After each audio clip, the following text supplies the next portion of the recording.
You are watching CIO TV by Enterprise IT World, a production of Accent Infomedia. Good evening.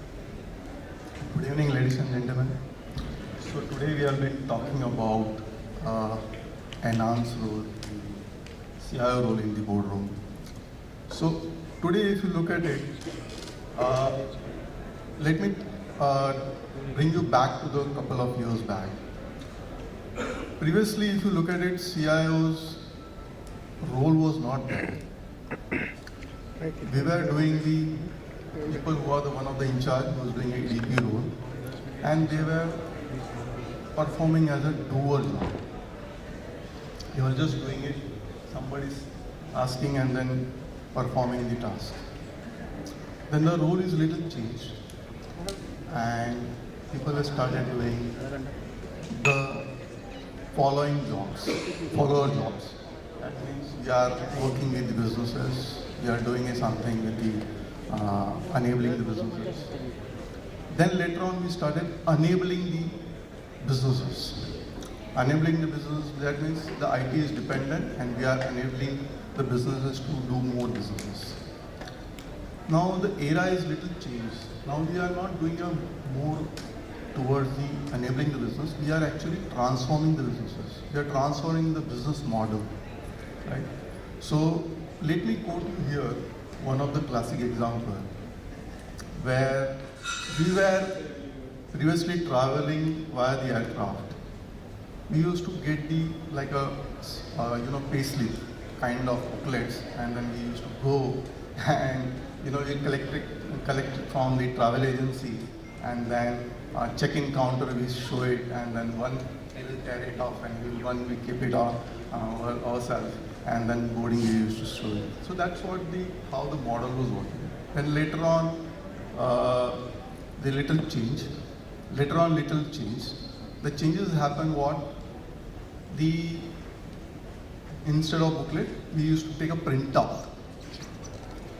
Yeah, we used to take a printout, and the verification we used to give a physical Aadhaar, original Aadhaar card and something.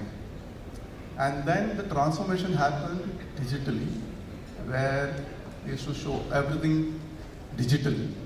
Digi Yatra or Digi Locker, we used to show verification, and then we used to, get into the check-in. Then later on now, if you look at it, the era is, you are uploading digital ticket to Digi Yatra, you are just showing your face and you are in. You are just in. And further to this, in the check-in counter, you used to have, on the counter you used to drop a luggage, you used to check it, and then you used to put it in the tag and all. Now, with the Digi Yatra, you just show the cards, your boarding pass, you drop your luggage, you will get it back. So look at the transformation is happening. And the experience has been happening, changing. Right? So I wanted to ask this question with the same regards to our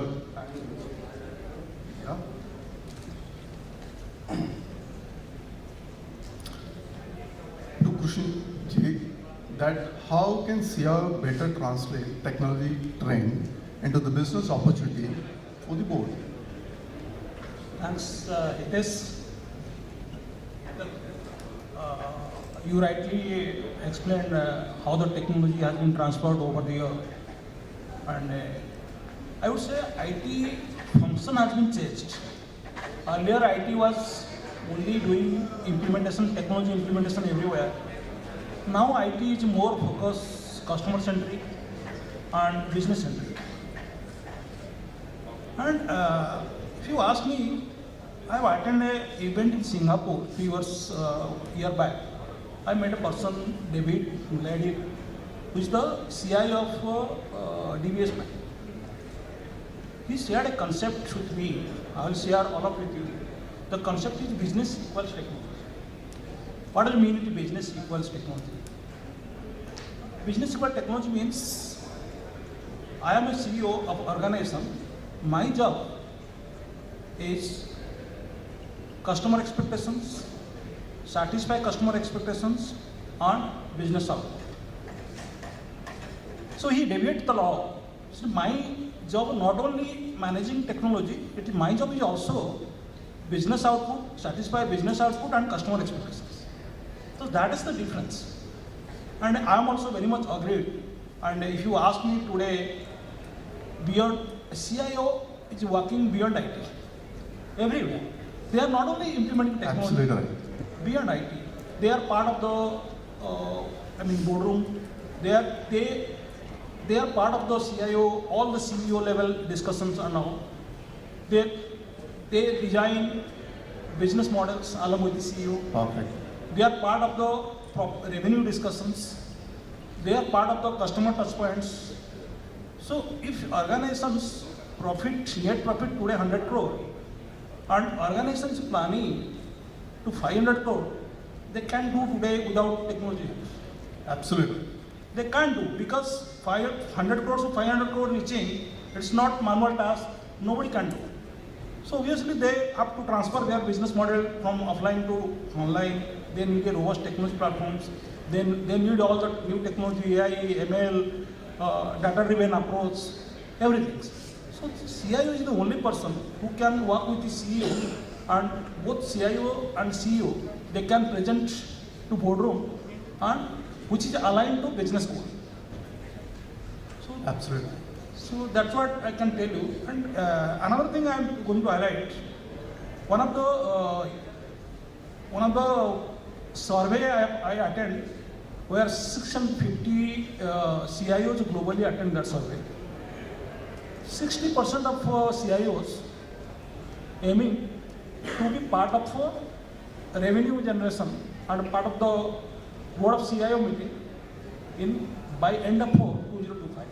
Can you believe? 60% of the CIO out of 650, 60% of CIO agreed they have an aim to be part of boardroom and revenue generation. They don't want to do. In fact, I may not surprise if tomorrow the CIO is going to get these shares also. 50% share from the, because that's changing the complete business model, right? Few years ago, if you ask me, IT was a cost center everywhere, right? IT was a cost center. Where is the cost cutting? IT, right? Cost center everywhere, IT was a cost center. No, IT is no more cost center. Everywhere, IT is helping to generate revenue. So, IT and IT respect has been across the organizations. Everybody has a budget and they're keeping budget for technology.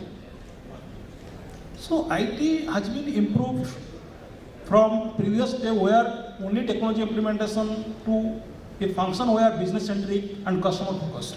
Obviously CIO role has been changed over the time post COVID, and CIO is the part of the board meeting and work along with the CEO for board presentations. So I just want to look at the other dimension. Krishna, I think you are right on the track of explaining that today CIO and CDOs play a very important role in an organization, whether it's a large, small or medium enterprises. But the problem, which probably, look at the dimension I'm looking at, is that the board does not want the CIO to sit in the board. They want the CIO to operate out of the board, but still support the board part of moving forward, looking at data, looking at figures, for them to evolve and make decisions. But the problem, the gap here comes in, is CIO sitting in the board and helping the board to function more better. Probably that is coming in because we see a lot of CIOs qualifying themselves in Institute of Directors as independent directors and also looking at taking up that onus. So the point here is, from the CIO perspective, you have 60% saying that yes, I want to be part of the board. But the company board still wants to keep them away and still have the CFO and the other important functions coming up. So, I'll answer your questions. Yes, that is a traditional mindset. IT is always on the back door and IT is a support function everywhere. But that things have been changed. And CIO is if you see CEO will not survive without CIO today because his technology platform is data driven. AI, ML, everyone that he need a predictive model. How you do? He need a customer focus best applications. How you do? Can't do anything without a technology. And today, if you see the data security is one of the major concerns. The legacy system you need to transfer the technology platforms. It's a lot of things. You can't do anything without the technology persons. I understood. Generally, people avoid a technology person in the board because technology person sometimes they do not understand profit loss, they do not understand communication, they are not people focused. But CIO is also learning from all of this experience. CIO also replaced the CEO. It's not. I mean, obviously it's a learning process.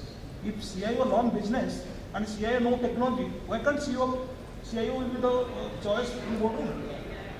Yeah, so correct. I think it is a good perspective you have shared.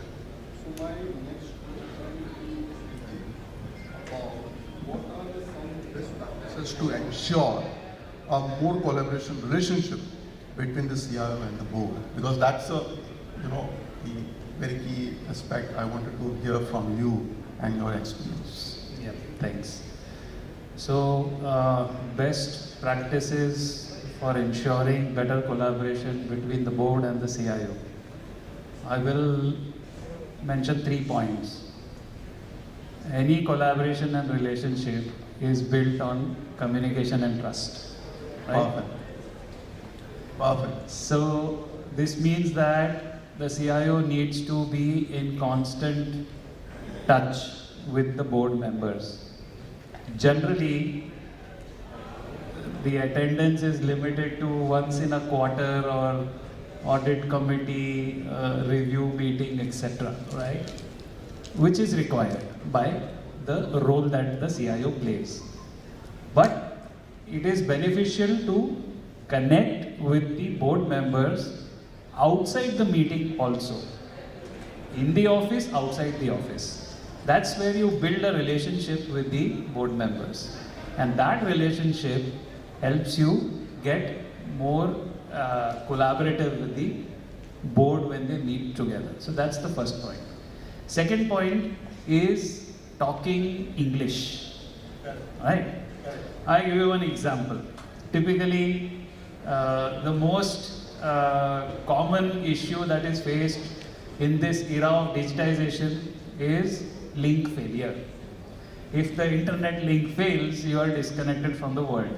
Right? So if you have to present this to the board in terms of an explanation, if you use technical terms like this particular site was on single point of failure link with no SD-WAN, etc. available, So you're going to have people staring at you blankly saying, oh, what is all this, right? Instead of that, a simple English statement saying that the internet link went down because there was a JCB outside our office, it was digging the road and it broke the cable. And unless the cable is not joined back, the office will remain offline. And since we have only one link, we do not have a fallback mechanism, so it remains offline. So the language that you choose, whether that person understands your technical language or not, is so that the language plays the key. Use understandable English. And the third point would be linking technology to business. I think he already covered that point. Is how do I link the technology initiative with my business objective? Now, I'm going to give you a very quick example. If the customer service department head wants to increase the revenue from sale of spares, for example, right? What piece of technology can you help him to bring so that he is able to sell more spares? Is it a mobile app? Is it some market analytics based on the data that we have, so on and so forth? So here you collaborate with your peer who is a PNL head or a business leader and see what are his objectives, what are his goals, and where you can bring technology to help him achieve his goals. So these are the 3 points. Communication, continuous communication, engagement, speaking English, and linking technology to business goals. In fact, I will add one more, because you will also need to educate as well that what are the technologies and how are we get the benefit out of it. That's also very important player. That's role. when you want them to sign on the check. So my third questions to Meherji about what are the key responsibility of CIOs in managing the cybersecurity risk So I think and ensuring the company digital assets are protected. That's a very absolutely important. the most important thing for all And of the us. board is always worried what is happening to my, the infrastructure. So, as they say, as you grow higher in your posture, CEO, CXO roles, you become more lonely, right? So the board themselves are not completely understood about what are the cybersecurity features, nuances, status within your organization, your resiliences, your risks attached, and your obviously the mitigation that you do. So having a posture enablement at a board level for cybersecurity, because what comes in the latest acts as well as reporting, cybersecurity is one of the biggest features that a company needs to attend to when the situation arises. I'll not go deep into that. But the point here, when the accountability status comes, it comes to the topmost person, right? It doesn't come at the CIO or the CSO level. So explaining that particular status or stature for a cybersecurity posture within your organization is going to be one of the most primary. And then Uday and Krishna also completely conveyed is that there the nuances of technology jargons will not work. I think what we need to make them understand in simple and clear languages. And there where the budget comes in, right? When you say I want to demand certain things into enabling certain security measures within your organization, we have seen a big failures happening. Listed, unlisted companies where attacks have happened, you are nowhere and you stood absolutely barren in terms of a situation where you don't have an answer to it. So I think as a CIO, CISO role, you cannot be waiting for that to happen. And if you choose not to get the budget, the failure lies at the CIO, CISO level and not on the board level. Let's be very clear. Because that blame will come to the CIO, CISO, and that is your role to see that cybersecurity budgets or the steps that you need to take comes into play. Now, when I go into details, I think one of the biggest points, 4-5 points are there which are important, is creating an awareness. Perfect. Within your organization and within your ecosystem that you're running. When I talk about ecosystem, you're talking about your agents, distributors, whatever that you're working with. So it's not restricted to that. And when I talk about awareness and knowledge sharing, it does not need to happen of a paper being sent on an email, but the topic is well understood by the users. So that type of awareness session that you need to run within your organization. The second is the levels of security that you are coming to. So you have a posture which says that you need to be at the 10 level. Where are you from 1 to 10?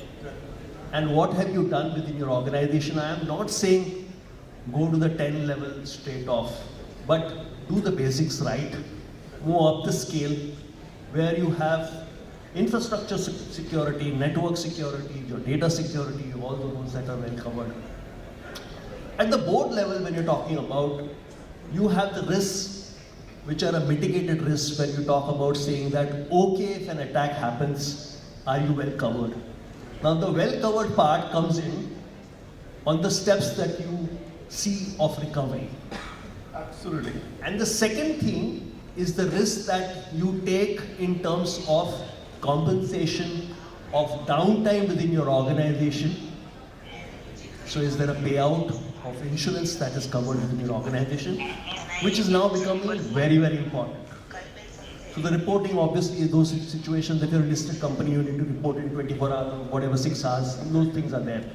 But I think the step level and maturity of a CISO and CIO explaining to the board has to be at a very detailed level. So whenever a situation arises, you have a paper in hand and a board meeting which is conducted for that particular discussion, well documented, so that these things are in place. So this is my thoughts in it. No, it's perfectly fine. In fact, I would also little add upon it. In the cyber security, if you look at it, the awareness is one piece of it. But most importantly, we should assume that it's been breached. Think about it. And how do we recover from the breach is very, very important. How fast you can recover. And that's what the confidence we have to give it to the board, where they will have, and also show it, the product, whatever you are consuming it. So, benefit out of it. one of the point which is important is that at the board level, people are aware that there could be a compromise. There could be a status breach. Going It to is keep accepted. happening. But the point of recovery and the downtime faced and an acceptable situation is very important. Well, yes, absolutely. But that would depend on the industry that you are in. Correct, correct. Now, a banking or a manufacturing industry would be a different situation. Or my company as a logistics, my downtime, It will be different. resilience would be much more higher than a banking. So, see, those are some of the things that you, CIO, CISO in your organization should chart it out as a strategy. Correct. It has to be depending Also- upon the sector wise. Also brand name is finance company. Once it's compromised, brand name also impacts. Yeah, absolutely. Today the fear entire industry, cyber security. Once everywhere compromised, the brand names goes down. Share value Even also goes share down. value also is getting impacted. So I would say here, I want to add here one point to this. Whatever the products of security which you are consuming it in the our ecosystem, one has to also show this capability to bring the confidence to the stakeholders, right? In the independent director, maybe in the board meeting or maybe in show what are the level of controls you have established in the plain English level, and show if, for example, simulate the attack surface, whether simulating the attack, if you are simulating it, how strong our ecosystem is also very important in terms of showing it to the board. So if that level of confidence, then you will get quickly, whenever you go with the investment, okay, I have invested probably 1 crore, 2 crore for the X product, I am able to get the result out of more than that. And then next time you go, you will get the quickly and get the budget, because you are again circling back to the board or independent directors. That's investment what we have done, we are getting the result out of it. Yeah. And also to make it clear to the board that you don't have a 100% security as a risk. Yeah, absolutely. There is no 100% security. So my next question is To Udip ji, what are the new skills and knowledge do CIO need to be developed to be effective board member? So skills that a CIO needs to develop to be an effective board member. Consider the board member also as a role, and every role has got a job description, right? So you need to know what is the job description of a board member. You need to, no, sir, I'm talking practically, right? The moment you take on a new role, the role comes with a JD and comes with a KRA, right? Well, the only thing is at board you don't have an appraisal system and a bell curve. Okay. So I think understanding what the board member role requires in terms of business, in terms of governance, and in terms of functionality. This is the prime importance that a CIO needs to understand. Second, I would say is financial literacy, because board is all about sales, cost, Value. margin, etc. And majority of the CIOs who come from a technical background, there are few exceptions like me, I'm not from a technical background. So, struggled to make a proper business case and look at the numbers and decipher the, the financial ratios, etc. So the financial acumen is something that the CIO needs to understand, be conversant with, and have a meaningful conversation and understanding. The third is also to understand the various structures of a board. Now, the board comprises of a risk and audit committee, it comprises of the compensation and benefits committee, there is a whistleblower committee, so on and so forth. So to understand what are the constituents of a board and where the role fits in, right? That's one. Then there is the larger thinking of strategic thinking. Today we are an 10,000 crore organization and we want to go to 15,000 crore in the next 3 years. What will it take? Don't limit yourself only to, we have a CRM today, maybe tomorrow we'll have a cloud, whatever. No, that's not, your role is beyond that now. You need to now think what revenue streams need to get added. Do we need to go in for an acquisition? Do we need to put in a greenfield plant to increase the capacity so that there is enough demand to tap into? So that's the larger strategic thinking, go beyond technology and get into business. And I think last, work on the communication skills. Because while we are here having a good communication skill and speaking to everyone, but when you go onto the board, the communication skills required at a board level are completely different. Or rather they are a notch higher, I would say, than the current ones that we possess. We are very good at talking in technology terms, but you need to start talking in business terms and the relevant adjectives, verbs. You bring out the entire Renan Martin dictionary, which is to be used in terms of a board role. So this is, I would summarize, the new skills that need to get added by a CIO. Yeah, so I would also wanted to add here, the also board wanted to do more with less. So that's a very, very important, they wanted in terms of, the expectation, right? So in the interest of time, I would wanted to summarize whatever the discussion we had today, and we also discussed about the strategic plan, which CIO is supposed to have. Yeah, in the interest of time, we wanted to have a strategic discussion with the board in terms of plain English, common English, where they understand clearly. They also understand in terms of what are the enhancement we can do in terms of transforming the model of the business. They were also need to have skills development in terms of offline or online, within the office, outside the office, educate them so that we get the budget clear quickly without having meetings on meetings. Normally happen whenever the budget happens, we have meeting on meetings and then we end up getting budget is not sanctioned. So that's a way process to be followed. In risk point of view, we need to build the confidence in terms of how organization is exposed externally, how strong ecosystem is. If we start building that kind of confidence, this will help the CIO's role to enhance in the coming up. And very importantly is the time of instead of enabling, we should do the transformation of businesses. That helps to the CIOs to enhance the role in the board member. Any questions from the audience?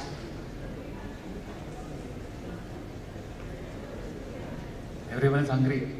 Everyone is hungry, or everyone is wanted to have award sessions. Yeah.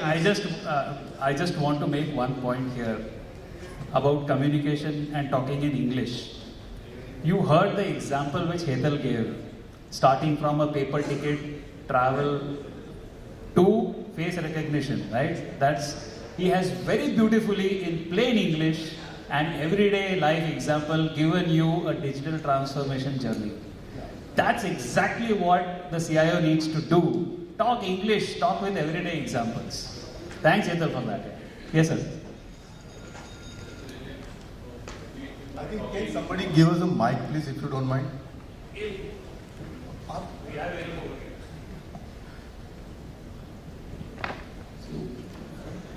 Looking at all CIOs, we are future CIOs aspiring and board members kind of thing.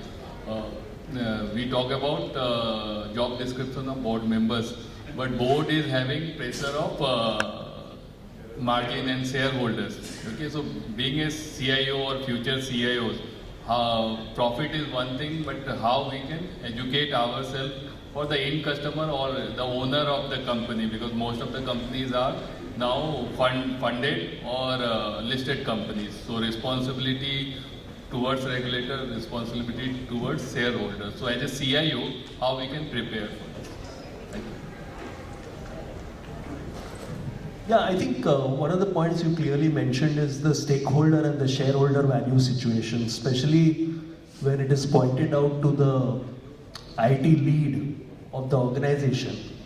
What you do at the stakeholder level is within your colleagues as a CXO. And when you represent that to the shareholder value, it becomes a different dimension. So that is where the presentation comes into picture. Certainly the communication piece and other things. And I have seen that, especially when you look at representing at the board level, over-promise and not deliver will lead to a situation where you have drawn a vision so high and we have not gone and delivered that. I think the baby steps in part of understanding the organization, business, and creating a transformation from lights on to a situation of a revenue earner with your stakeholder situation is going to be the next level of what you're going to deliver. In short. I think it's time up. So thanks everyone, and thanks for the hearing us. I hope everybody is understood, and probably they will enrich their role to be a part of the board members.